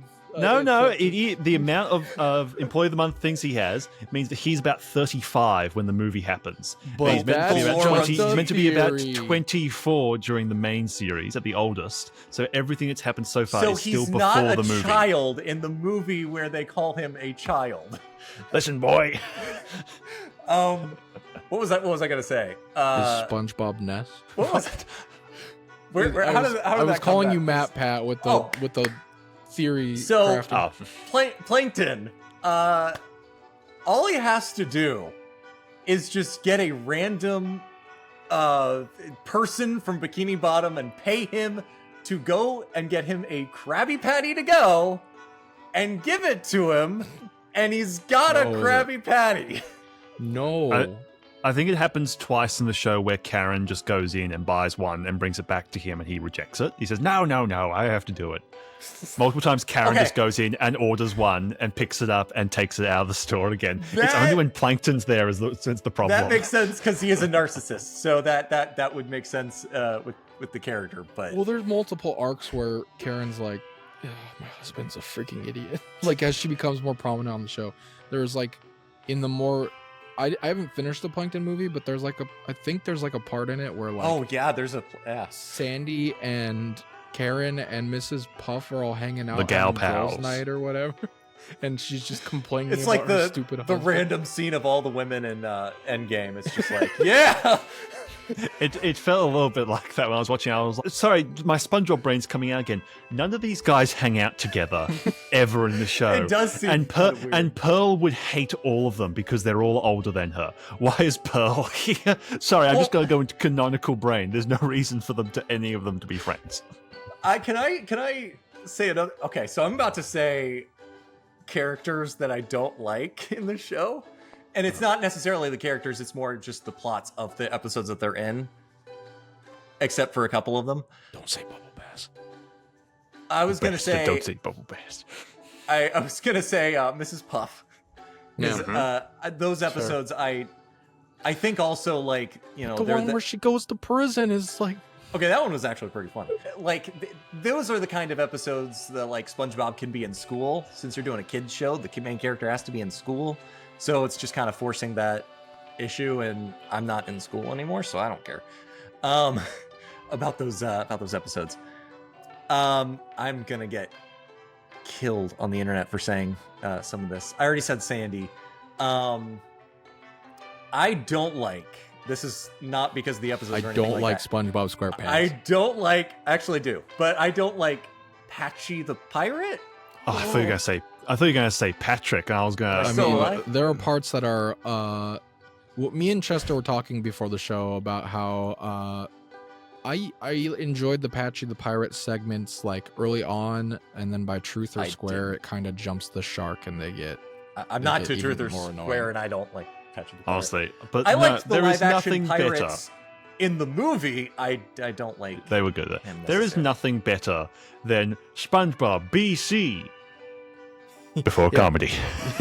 And then cutting to Patchy, I was like, they know he's not funny. Actually, since you bring up that episode, that's actually... Well, I'll table that, because I want to get through the other character that I don't like. I have thoughts. I think my favorite character is Squidward. Just for the record, I love Squidward. Because you're a freaking jerk. I think because I relate to him a lot, but that's like Ron Swanson's my favorite Parks and Rec character, and that's kind of who I am. And same thing with Squidward. I don't like Patrick. You okay? All right. So here's the thing. How do we kick from the call? Here's the thing about me. Oh wait, I can mute him. Look at this beautiful man in the dumpster. Okay, hold on. Here's my explanation. Apart from a couple of outliers here and there, I'm not a fan of the village idiot type character. SpongeBob, I give a pass to because he's a lot smarter than Patrick, but it just, I guess the dynamic is kind of fun, but at the same time, it's just like. So what you're saying is you're not going to watch the Patrick Star Show, his epic spinoff that I've never seen an episode of. There's a spinoff. Okay, well, one of these days, if you have your way, I will play this Patrick game. So I mean, I'll push back on that just a little bit because from a writing standpoint, Patrick is. He has a two-faced thing. In later seasons, he absolutely just becomes the village idiot. He has, when he really works, is him and SpongeBob are on the exact same level, where Patrick just has these really fun, wise moments that immediately get undercut, but he's like, spiritually wise, whereas SpongeBob is like world wise, and he's like machinations of my mind are like moments like that where he's like, oh, this is actually like a really interesting, like a good character that's a good like connector point for SpongeBob from a writing standpoint. Later season, and they do fall down on the village idiot stuff a little bit, but like stuff like the I'm with Stupid episode where he just like they bring out like all of this like really mean-spirited nature to him as well. And stuff like that where you're like, oh, this isn't just a two-dimensional idea of like just an idiot. Like they do good stuff with him. Yeah. I actually was going to bring up that episode too, was that I actually didn't hate that necessarily. It just, I don't know, just the type of character. Like, I also think he's just a lazy character or a lazy written character. So this is what I get for working overtime. That he's just dumb. It makes butt jokes or whatever. Like, I mean, he's I don't know if you'd call it streaking. He's streaking in the air in the movie. Like, I mean, I don't think you can be. Just wasn't Patrick, funny to me. Like that's But overall, so don't kill me. What I did want to say about Patrick too, because you brought up the SpongeBob BC or whatever that episode's called. It's titled UGG. Is it called UGG? Okay. It has two names. It's SpongeBob BC. And do you know where I'm going with this, Ty? No, I don't. So I have my own story about UGG, actually. There was a little joke. UGG, actually. Or there was something you would do all the time, Ty, where anytime we'd meet, or like anytime we'd go to Grandma's house, he knows what I'm talking about. I can't believe you remember that. I do. Anytime we would see each other, you would hug me really tightly and go, "Squawk, squawk." We would try to. We had a running thing where we would when we were hugging goodbye, we would just try to hurt each other, basically, like just try to hug each other as tight as possible. And I did not get the reference until just a couple of days ago, watching that episode for the first time. I think you even tried to explain to me what it was, and I got that it was Patrick. But I didn't get the context. I didn't know that you were talking about like all that. I can't believe prehistoric stuff. Yeah, I can't believe I remember it too. It's a core memory. That's very cute. It's a core I remember doing the hug thing. I don't remember saying squawk, but now that you say that, no, you did it. Yeah, you definitely did. Yeah. You did it every time. The fact that I didn't know anything about SpongeBob and I remember you saying that. You did it. So, I'm gonna dox us real quick, or I guess you don't live in Indiana anymore. Yeah, I don't. We were born in Indiana, which is a state in the United States, obviously. Well, for maybe half the audience, but Midwest, and there is a restaurant chain out here. It's kind of gone by the wayside. It's not really a big deal anymore. When you go to one, Wendy's. It's kind of falling apart. Yeah. It's called Pizza King.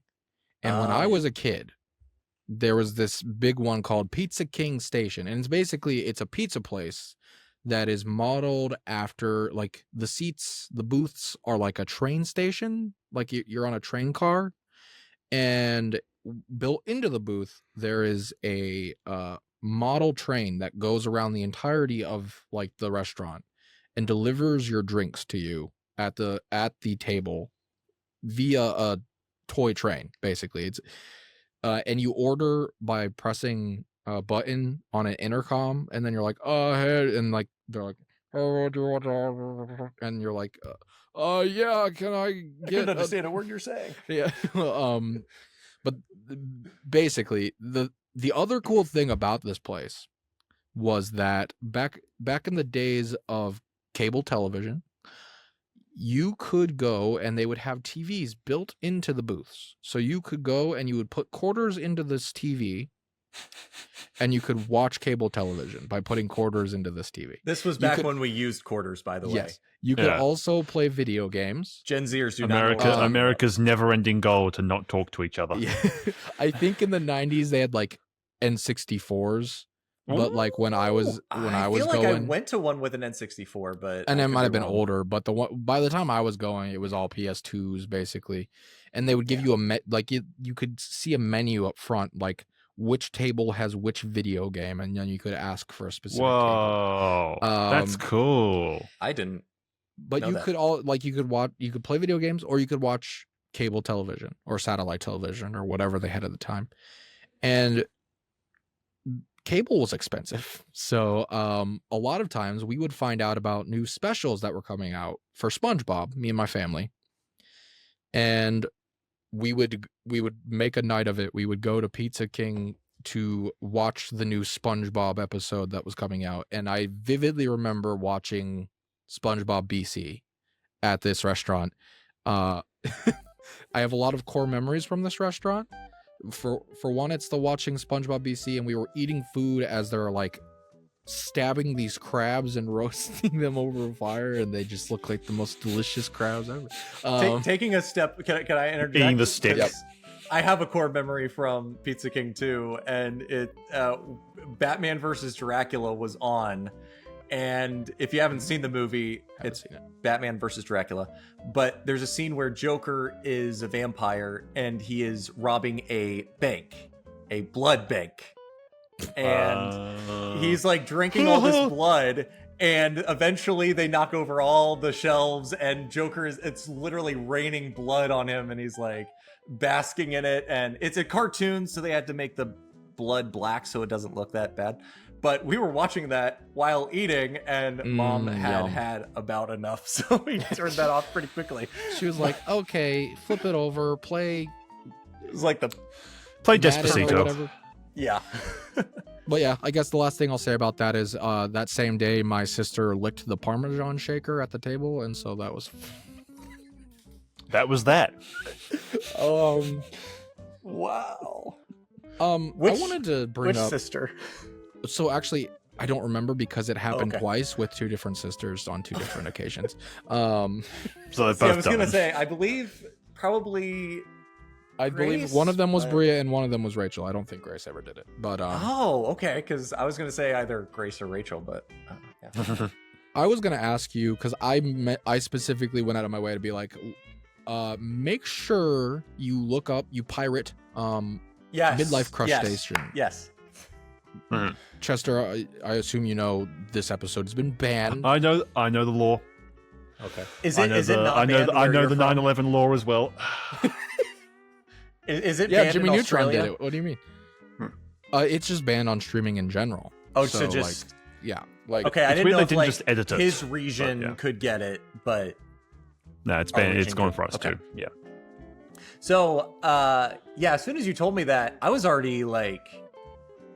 I may have just finished the Gary racing episode, and on Paramount Plus, it's just 15 minutes long, and so I thought that was weird. I don't think you'd gotten there yet. You were on...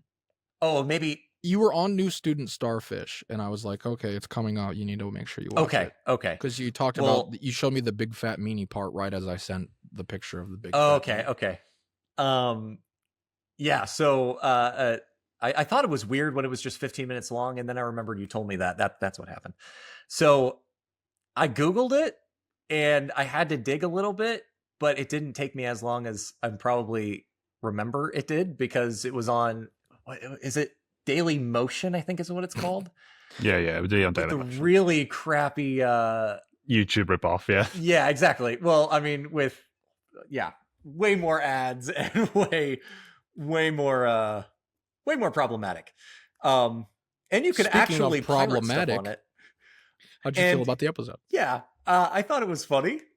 I feel like I have to be careful with what I say because somebody might be triggered, but I feel like there are other episodes that probably warranted getting banned than that one.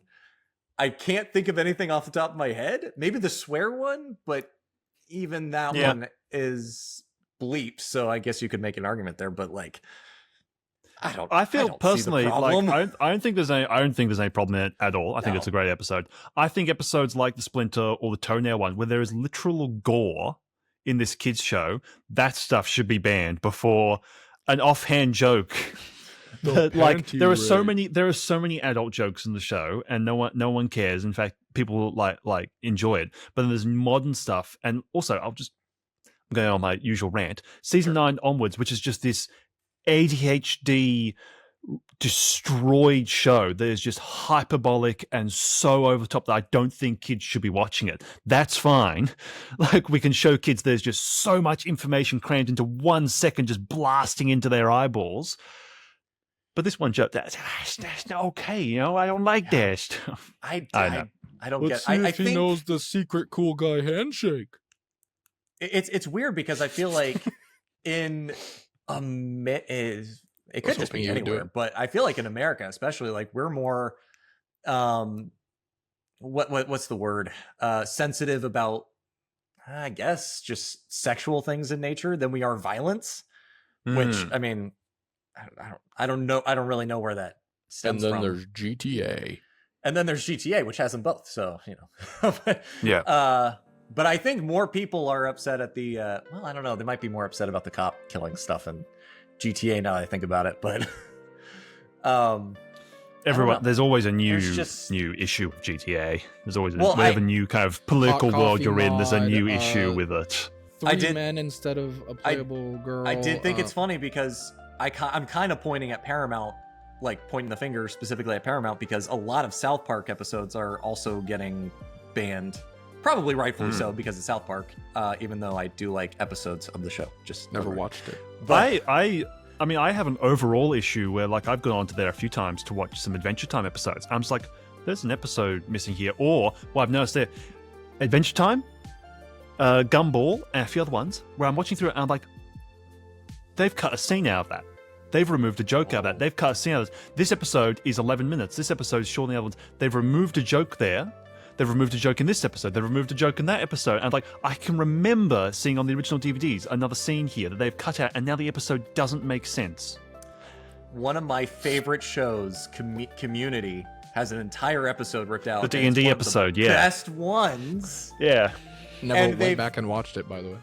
You did go back and watch it? I did not. As I said, I never did. Go to Daily Motion. It's 480p. probably on there. It's in probably 240p. Yep, definitely. And they reference the episode multiple times throughout the show, so it's there's a whole other D&D episode gets confusing. They reference it later. Yeah. I'm like, did I miss something? Anyways, speaking of scenes being cut out, I was gonna ask. I brought up this on the show before, I think, but Justin, do you know about the scene that was cut out of the Just One Bite episode? Remind me what the Just One More Bite episode was. So Squidward's like, I don't like Krabby Patties. Oh, and okay. SpongeBob's like, if you try it, you'll love it. And I have no soul. Episode. Yeah. So the part where he is sneaking to the Krusty Krab in the middle of the night. Again, you watched the show, so you might remember this as I speak. As in, you watched our show, and I know I've said it. Whether or not I didn't have context then. He runs up to the glass, and he's like, "There it is." And then in the episode as it is now, and how it's been for most of the time that it's been since on the DVD air. release. In DVD release, it was like this as well. It just zooms in and shows the patty vault, and then he walks up to the patty vault and walks in. There was a whole scene that was cut where he's like, there it is, and then he's like, wait, this is too easy, and then he opens the door because like it's just not locked, and he's like, and then a bucket falls down of liquid, and he's like, this is your security system, a bucket of water, and then he's like, hold on, which by the way, they're underwater, that doesn't make any freaking sense. I have so many. There were so many times where that happens in the show, and I'm like, I'm just going with it. But he's like, wait, this isn't water. This is gas. And then a little robot hand comes out and drops a match and lights him on fire. And then you hear him scream. I think it happens twice. He runs into the kitchen after he screams.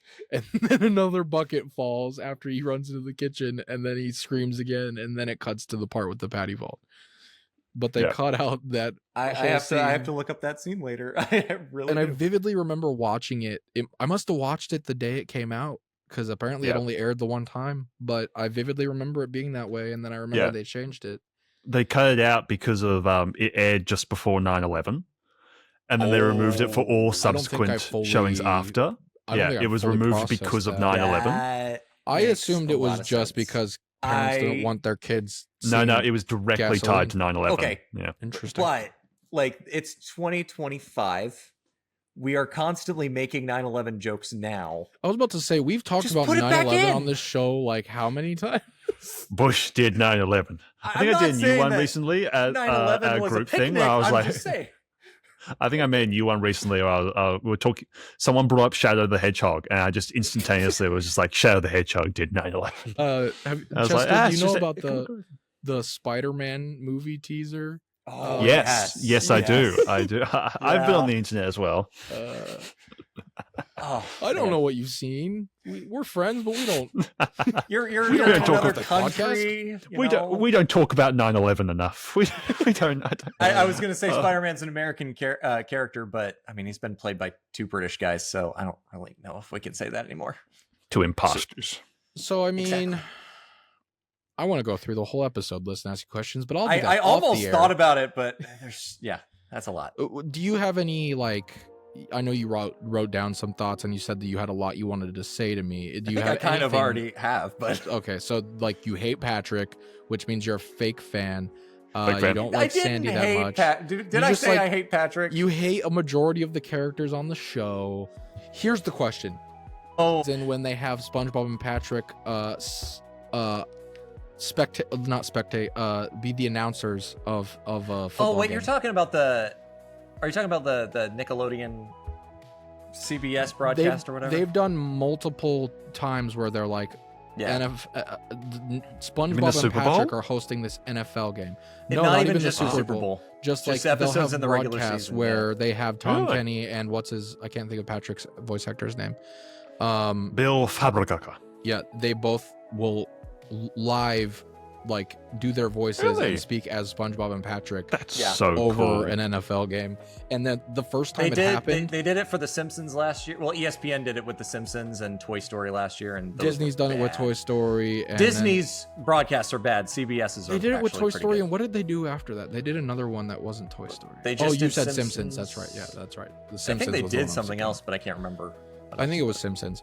They did first time Sorry. What? They did Mickey Mouse for a basketball game once. I think this last Christmas. That was bad. The first time they did the Nickelodeon one, it was live on Nickelodeon. And you know, some of the players are like mic'd up. That's right, yeah. The first F-bomb live on Nickelodeon. I thought you were gonna say that's the first time SpongeBob says the. I was actually kind of waiting for it too. Like, Tom Kenny didn't realize they cut away, and he was like. Apparently, supposedly the legend goes that there's a version of the Sailor Mouth episode that doesn't have the words cut, and they're actually saying the words. You gotta find it. Like buried in the Nickelodeon vault somewhere. I don't know. I actually kind of think things are funnier when they're being bleeped out. Next to Steven Hillenberg's grave. Exactly. The It's USB buried drive with- is it's in buried- his hands. Yeah, exactly. You actually, because you brought up the football, there was a whole controversy with the Super Bowl a couple of years ago that I did not really. I knew there was controversy, but it wasn't because I'm more the sports side of things. Like I didn't know anything about SpongeBob until this last time. But when I watched the episode, I was like, so what was the controversy with this again? And we as a community, should have sued Maroon. Yeah, because you also told me about Chester. Are you? I'm sure you're. I mean, I don't know how aware you are of football, but are you aware of the controversy he's referring to? American football, by the way. I just want to point. Yeah, it was the Super Bowl where they were going to have them perform the band gig performance, and they did the intro, and then immediately did the different song. They kept saying they were going to do "Sweet Victory." And they were like teasing they were going to do "Sweet Victory." They're like, "Oh, well, didn't they do the introduction with Squidward and the band or whatever?" Well, what happened was recently there was another Super Bowl. They did do "Sweet Victory" on like a SpongeBob version of it. And what Super Bowl was I not watching? I think it was a Super Bowl. It was either a Super Bowl or a game. I'm pretty sure it was a Super Bowl. I boycotted Super Bowl, so it could have been that one. If you're watching on Nick Jr. instead of having Kendrick there, they do the SpongeBob performance. So they did it, but they didn't really do it. They just showed a pre-recorded, crappy FMV of SpongeBob characters performing the song rather than actually having someone perform the song. I don't remember that. So it was probably one of the Super Bowls that I decidedly didn't watch. Yeah, it was lame. I had thought in my brain and it gone. Well, I feel like you guys are kind of living vicariously through me. Like you want to know my thoughts, and I'm just answering your questions at this point. I wanted to circle back around to Patchy real quick. You're aware who Patchy is, right? Tom Kenny. Yes. Okay. Yeah. How'd you feel about the house party stupid, but episode? I'm not dumb. How'd you feel about the house party episode? Because like a majority, like that relies heavily on Patchy. Can I say though, you were very lucky that my wife walked in and was like, "I am judging you so hard right now," and I'm like, "I don't blame you. This is a bad episode." You're very lucky because you watched it on Paramount Plus. My entire life, I've watched that on DVD. Which has scenes cut out of it, so it does not make sense. Oh, I don't think I knew half that. the episode isn't actually in the DVD release because it's too long or something. So I remember watching it as a kid and be like, "Why is he outside now?" I need to go back and watch it then. What's going on? I only watched it recently with my wife, and I was like, "Oh, there's so much more episode." I didn't know Patchy was in that episode because the way they edited it on DVD. We went to our great grandmother's house to watch that one. Justin. Very good. But yeah, I remember like that was one of the first episodes, like the first specials I remember them making a big deal about. I think Shanghai was before that, but I don't remember the promotion for Shanghai. Possibly. What? I just love how you guys are like, you know the names of these episodes, and I'm just. Shanghai was the one where this is our job. This is our responsibility. Yeah, exactly. I'm aware of that. Shanghai was the one where the Flying Dutchman they go to his ship and yeah. Okay. They become a part of his crew, and I feel like Revenge of the Flying Dutchman is very heavily based on that concept. And don't worry, Captain, those will buff out. To this day, whenever like I'm at the store with my mom or whatever, and I'm like getting sick of her sitting there looking at shampoo for 10 minutes, I'm like, I have an idea. Let's leave. And then my sister will be standing there next to me, and she's like, but the door's locked, and the only way out is through the perfume department. How'd you feel about that scene, Justin? I remember it. I may have chuckled. They're just randomly a perfume department. I think I chuckled, but I don't know.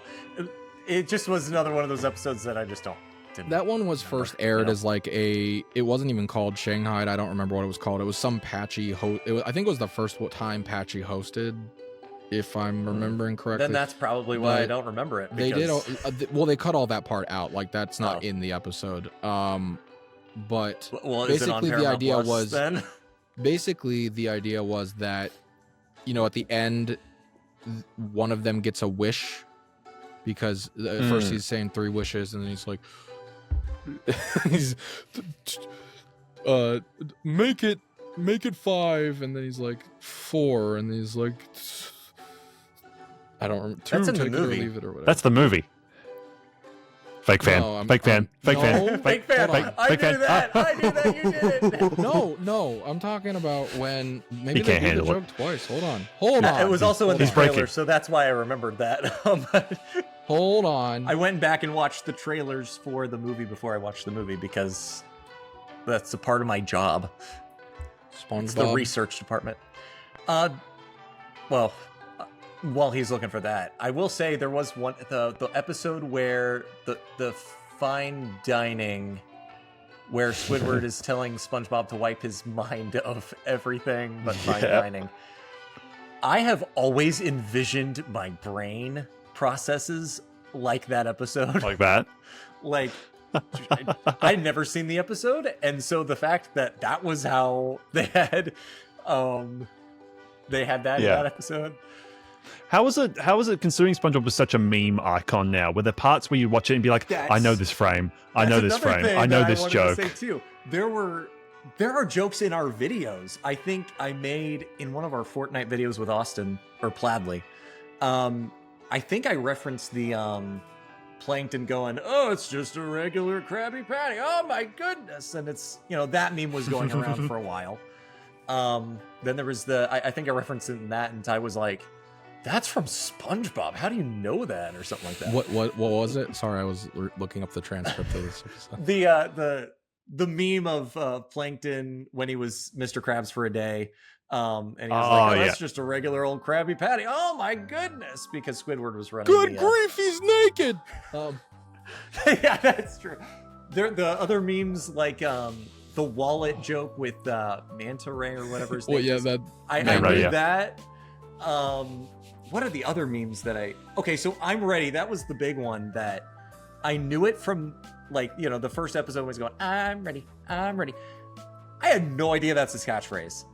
I had gone my entire, that's how little I knew about SpongeBob before. I don't know how often they this use that anymore. I don't know. Well, the I'm ready, but he says I'm ready so much throughout the show. Yeah. I didn't realize especially that the first season, a catchphrase at all. Real quick, not to cut you off, but I have to prove that I'm You have to vindicate yourself. Fraud. Okay. I'm gonna read this thing. Flying Dutchman. Still from the movie. pink one is right. Tell you what, you give me back the sock and I'll give you 3 wishes. Patrick says, make it 5, 4, 3. Take it or leave it. So that's probably just okay. Brought back from I'm the sorry. I'll give you back the $1 million. I'm not sorry because I wouldn't have remembered. Anyway. I don't remember it being in the movie, but I remember it being in Shanghai. So.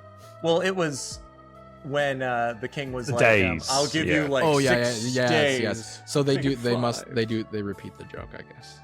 Patrick, Josh. Anyway, we should probably wrap up. But thanks so much for for coming on. Yeah. No, it was good. It was generally okay. First guest. We keep talking about you. You're here. I'm not a Nickelodeon or SpongeBob. Well, I guess I'm a SpongeBob fan now, but I was mainly just listening / watching because I love my cousin. No, he's been converted to the cult now. Well, so now. But originally it was just because I love you and support you, man. He's the permanent third host. All of his videos will be Nickelodeon going forward. No. He's into the dying community. We're on our last gasps. He's joining now. Yeah. My dog is very unhappy. unhappy. Next rehydrated relief. I will be the reason it dies. Because I said I didn't like Patrick that much.